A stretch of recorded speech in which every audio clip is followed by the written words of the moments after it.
सत्ता के लिए कुछ भी कर सकते हैं। ಅಧಿಕಾರಕ್ಕಾಗಿ ಏನ್ ಮಾಡ್ಲಿಕ್ಕೂ ತಯಾರಾಗಿದ್ದಾರೆ।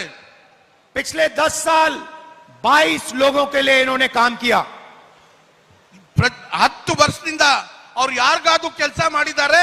ಕೇವಲ ಒಂದು 22 ಮಂದಿಗಾಗಿ ಕೆಲಸ ಮಾಡಿದ್ದಾರೆ। हिंदुस्तान का धन लेकर इन्होंने 22 लोगों को जेब में डाला। ರಾಷ್ಟ್ರದಲ್ಲಿರ್ತಕ್ಕಂಥ ಸಂಪತ್ತು 22 ಮಂದಿಗೆ ಅವರು ಪಾಕೆಟ್ ಅಲ್ಲಿ ಹಾಕಿದ್ದಾರೆ। अदानी अंबानी इन लोगों के जेब में, ಅದಾನಿ ಅಂಬಾನಿ ಅವರ ಜೇಬಲ್ಲಿ ಹೋಯಿತು। भाइयों और बहनों, नरेंद्र मोदी ने 16 लाख करोड़ रुपए 22 लोगों का कर्जा माफ किया है। ತಮಗೆ ಗೊತ್ತಿರಬೇಕು, ರಾಷ್ಟ್ರದಲ್ಲಿ ಇರ್ತಕ್ಕಂಥ ಸಂಪತ್ತು 16 ಲಕ್ಷ ಕೋಟಿ ರೂಪಾಯಿ ಮಾಫ್ ಮಾಡಿರ್ತಕ್ಕಂಥದ್ದು ಈ 22 ಜನಕ್ಕಾಗಿ ಮಾಡಿದ್ದಾರೆ। उन्होंने 22 अरबपति बनाए, अब हम करोड़ों लाखपति बनाने जा रहे हैं। ಅವರು ಕೇವಲ 22 ಮಂದಿಗಳಿಗೆ ಕೆಲಸ ಮಾಡ್ತಾ ಇದ್ರು, ಅವ್ರನ್ನ ಮಲ್ಟಿ ಮಿಲಿಯನರ್ಸ್ ಮಾಡ್ತಾ ಇದ್ರು। ನಾವು ಲಕ್ಷಾಂತರ ಜನಗೆ ಲಖಪತಿ ಮಾಡ್ಲಿಕ್ಕೆ ಹೊರಟಿದ್ದೀವಿ। मोदी जी की गारंटी, मैस रेपिस्ट को वो हिंदुस्तान से भागने देंगे।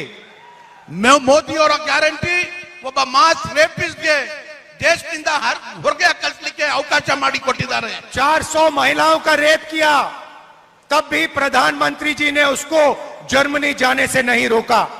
400 ಮಹಿಳೆಯರನ್ನ ರೇಪ್ ಮಾಡಿರ್ತಕ್ಕಂಥ ಒಬ್ಬ ವ್ಯಕ್ತಿ ಅವನಿಗೆ ದೇಶದಿಂದ ಹೊರಗೆ ಹೋಗ್ಲಿಕ್ಕೆ ಅವಕಾಶವನ್ನು ಮಾಡಿಕೊಟ್ಟಿದ್ದಾರೆ। उनके पास सारी मशीनरी है, इंटेलिजेंस है, कस्टम्स है, सारा का सारा है, तब भी प्रधानमंत्री ने इस मैस रेपिस्ट को जर्मनी जाने दिया। ये उनकी गारंटी है।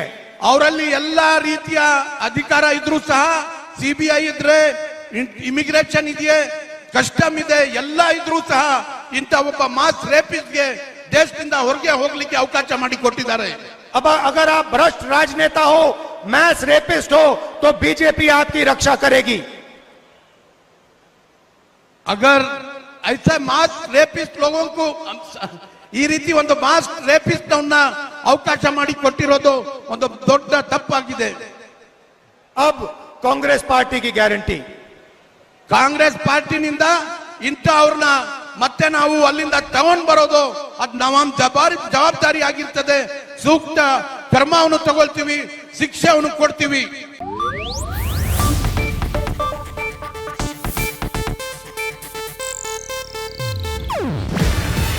ಇದು ಏಷ್ಯಾನೆಟ್ ನ್ಯೂಸ್ ನೆಟ್ವರ್ಕ್ ಪ್ರಸ್ತುತಿ। ನೀವು ನೋಡ್ತಿದ್ದೀರಾ ಏಷ್ಯಾನೆಟ್ ಸುವರ್ಣ ನ್ಯೂಸ್।